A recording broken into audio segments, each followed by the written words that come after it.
आज हमें बड़ी प्रसन्नता भी, हमारे परम स्नेही मित्र डॉक्टर शेख मुबारक, जिनकी चर्चा हम हमेशा बोलते हैं, आज वो भी आए हैं तो हमें बड़ी खुशी। ये महाराज जी हमारे बचपन के मित्र हैं, डॉक्टर शेख मुबारक जी।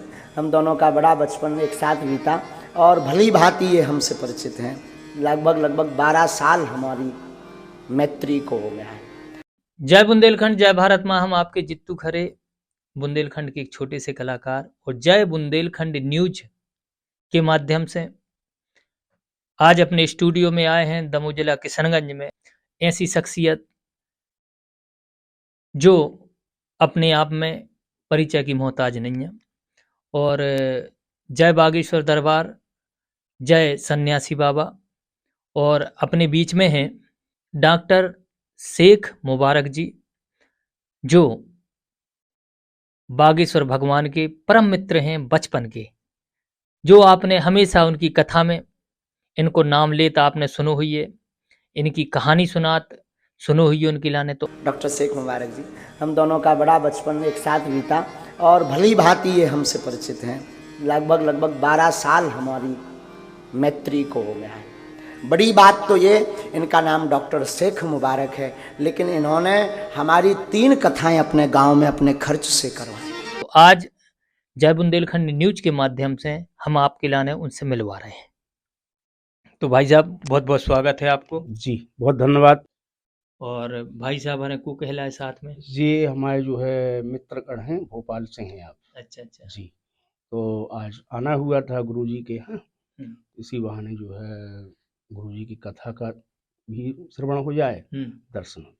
अच्छा जी भाई साहब, सबसे पहले प्रश्न आपसे, आप खास कहाँ के? हम जी हमारा जो छतरपुर जिला और पन्ना जिला है जो आपका, इसके बीचों बीच में हमारा जो है एक गांव पड़ता है चंदनगर पंचायत। उसमें जहां हम रहते हैं वो चुरारन नाम है वहां का, तो ग्राम हमारा चुरारन है। जी। अच्छा, तो उते से गड़ा कितनी दूर है? उते से गड़ा जो मान के चलो आपकी 15-20 किलोमीटर लगभग है। और बागेश्वर धाम सरकार का जो है वहीं पर स्थान है, जहाँ देश विदेश से लोग आज की डेट में आ रहे हैं। तो भाई साहब सबसे पहले प्रश्न है हमारा जी, जो कि हमेशा कथा में आपको नाम लेते हैं भी। जी जी। और ये वीडियो आप देख रहे हो, पहले आप ये वीडियो देख लो। हाँ, और गांव में एक हनुमान जी का मंदिर है, उन सबके बड़े अनुयायी, हमारे भी बड़े स्नेही, हमारे तो परम मित्र हैं और डॉक्टर भी हैं, चतुर भी हैं।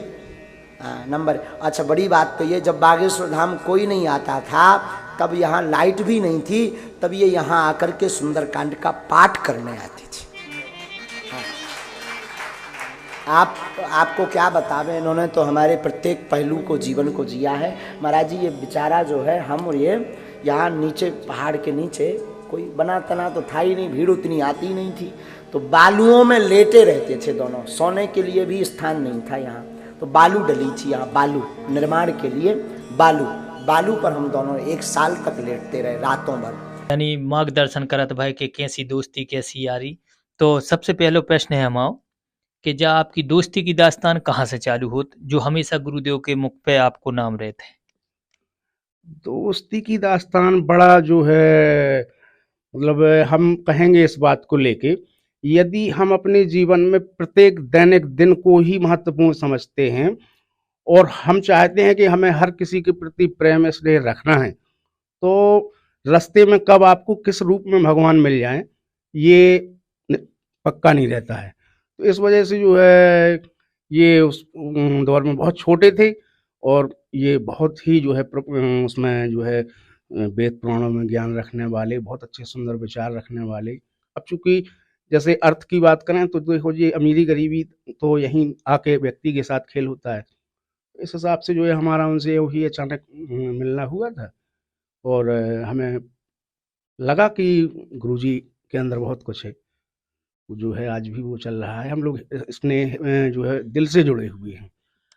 यानी हमारी जनता जानबो चाहते कछु बचपन की, जी, कछु बचपन की जो कछु यादगार मुलाकात रहते हैं आपकी और गुरुदेव के बीच की, कछु जो हमारी जनता वे उस चीज से रूबरू ना हो, आप कराएं। जी जी भाई, अभी जैसे हमने कहा दैनिक जीवन, तो दैनिक जीवन में हमारे साथ कई ऐसी चीजें होती हैं और कभी कभार आपने सुना भी होगा कि ईश्वर 24 घंटे में एक बार आके हर व्यक्ति को एहसास कराता है कि भगवान है। तो वही घटनाएं कहीं ना कहीं दैनिक जीवन में होती हैं, और उसको लेके अब जैसे आपका जिससे मिलन हो रहा है, तो ये जरूरी नहीं कि आप उससे सम्मान से मिलें, या वो आप एक दूसरे को जानते तो है नहीं, लेकिन आपकी जो दिल में है, वो दिमाग में है, वो सामने वाले की, तो यदि उनका कहीं आपसे टकराव के रूप में भी मिलाव होता है, तो बन जाते हैं कहीं ना कहीं संबंध। और महाराज जी क्या है कि अब मैं भी कीर्तन वगैरह गायक ये इंटरेस्ट रखता हूँ, तो उनके अंदर ये सब सारी चीजें थी, तो जुड़े हैं, आज भी जुड़े हैं अपन उनसे। तो जब आपकी और उनकी मुलाकात भई तो उनकी उम्र कितनी थी और आपकी कितनी थी? उस समय उनकी उम्र होगी 10 से 11 वर्ष की उम्र थी उस समय उनकी। अच्छा। तो हमें तो कैसे किसी से बात करना, ये यदि मैंने भी सीखा है तो उनसे सीखा है। अच्छा, आपने एक बात करी थी कि उस समय टैक्सी चलत थी, एक रुपया वो लगत तो किराया, बा कैसी बात है? बा ऐसी बात है कि गुरुजी का जो गंज से मुगढ़ा जाते हैं, तो उस समय जब मैं गुरुजी से मिला था, तो उस समय उस ग्राम से ही मात्र 2 टैक्सियां चलती थी, जिन पे गुरुजी आया करते थे गंज तक। बाकी वो उन्होंने कभी जीवन में अपने साधनों का महत्व तो नहीं दिया। नहीं तो किराया का रेट तो यानी जो उस समय एक 5 का सिक्के की आवश्यकता पड़ती थी। अच्छा। और शायद मेरे हिसाब से 2 का सिक्का, 1 का सिक्का भी फुटकर ले लेते थे। तो ऐसा चलता था वहां से गंज तक का आना जाना। अच्छा जी। तो उस समय जब गुरुजी इतनी दुनिया में फेमस ना थे जी। और तो उस समय कैसे गुरुजी गुजर बसर कर रहे थे, क्या कर रहे थे बचपन में? वो तो जिस प्रकार एक बच्चा जन्म लेता है, 5वीं क्लास में एडमिशन होता है उसका, उसको EBCD से सब कुछ सीखना पड़ता है, ऐसे ही गुरुजी का सिस्टम है। उस दौर में वो बहुत गरीब स्थिति में थे, छोटी सी कुटिया में उनका परिवार रहता था। और लेकिन ये है कि वो धर्म से इतना स्नेह करते थे, वो हमें अच्छा लगा कि जो व्यक्ति इतने नीचे सिस्टम में रह के और भगवान को इतने तरीके से जो है ऊपर रखे है सिर्फ दिमाग में, बहुत बड़ी बात है, उससे प्रभावित हुए अपन। दूसरी बात जी। हमने देखो है कि आज गुरुजी इतने बड़े लेवल पे हैं और जी। आप भी हैं, जी जी। लेकिन आपके कबू प्रेम ऐसा लगू कबू के अब गुरुजी इतने हो गए और आप बहुत नीचे हो के कबू कोई छोटे बड़े को कोई अंतर दोस्ती में समझ में आओ? इस सांसारिक दृष्टि से यदि देखें तो गुरुजी आज जहाँ हैं बहुत लंबे हैं, तो उसको तो कल्पना करना भी बड़ा मुश्किल है। बट लेकिन जब उनसे मेरी मुलाकात होती है, तो मेरे सामने तो वही चेहरा रहता है हमेशा जो कल था वो आज। मैं बताऊं, हम लोगों का क्या है, दिल से स्नेह है और नेत्र बात करते हैं एक दूसरे से। तो मैं तो उनका इतना भी समझता हूँ कि यदि उन्होंने कुछ मुझे नेत्रों में मैंने देख लिया तो वो सार्थक होता है जीवन। दूसरी बात, खैर हम नहीं पूछ रहे, फिर भी आदमी के मन में आने लगा थे, एक नई मिसाल यानी कृष्ण सुदामा की सुनी। जी। तो कहूँ आप ही दोस्ती के ऐसो जोड़ा था आप कृष्ण सुदामा जैसो? हाँ बिल्कुल जोड़ेंगे अपन, क्योंकि जो अब इसमें क्या है कि लोग ना जाने किस प्रकार की जिंदगी बना रहे हैं दुनिया में आके या क्या कर रहे हैं। बाकी असली यदि बात है कोई, तो वो जो रियल प्रेम है वो आज भी यहाँ उस प्रेम की कोई जाति है वो नहीं है। अच्छा, जहाँ से आपने जात की बात करी तो एक सबसे बड़ी कल्पना की बात जा है कि आप एक मुस्लिम हैं, जी जी, वे हिंदू हैं, बिल्कुल, लेकिन जो सत्य है कि केवल सब अपन हिंदुस्तानी हैं, बिल्कुल, और सब में देशभक्ति है, चाहे वो हिंदू हो चाहे मुसलमान है, और जो उनमें बिल्कुल, नैया सो उनमें रव चाहिए, हाँ, हिंदुस्तान के लायक हैं। तो आपके और बीच में या कभी ऐसी कोई बात आई कि मुस्लिम या हिंदू कुछ भी ऐसी प्रेम में या जनता द्वारा कोई ऐसी बात रखी गई हो? जनता तो अब आजकल सोशल मीडिया का समय है, आप देख रहे हैं।